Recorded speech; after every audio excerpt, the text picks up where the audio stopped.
ಹರೇ ಶ್ರೀಕೃಷ್ಣ. ಶ್ರೀಮದ್ ಭಗವದ್ಗೀತೆ ಅಧ್ಯಾಯ 8 ಶ್ಲೋಕ 18. ಅವ್ಯಕ್ತಾದ್ವ್ಯಕ್ತಯಃ ಸರ್ವಾಃ ಪ್ರಭವಂತ್ಯರಾಗಮೇ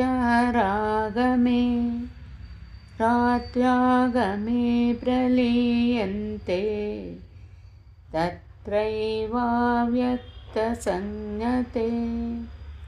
ಈ ಶ್ಲೋಕದ ಭಾವಾರ್ಥ: ಬ್ರಹ್ಮನು ಹಗಲನ್ನು ಪ್ರವೇಶಿಸುವ ಕಾಲದಲ್ಲಿ, ಅರ್ಥಾತ್ ವಿದ್ಯೆ ದೈವಿ ಸಂಪತ್ತು ಪ್ರವೇಶಿಸುವಾಗ, ಎಲ್ಲ ಪ್ರಾಣಿಗಳು ಅವ್ಯಕ್ತ ಬುದ್ಧಿಯಲ್ಲಿ ಜಾಗೃತವಾಗುವುವು.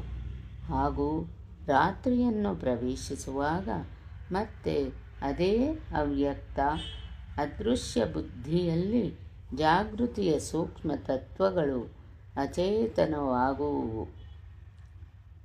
ಆ ಜೀವಿ ಆ ವಿದ್ಯೆಯ ರಾತ್ರಿಯಲ್ಲಿ ಸ್ವರೂಪನು ಸ್ಪಷ್ಟವಾಗಿ ನೋಡಲಾಗದೆ ಮರಳಾಗುವುದು.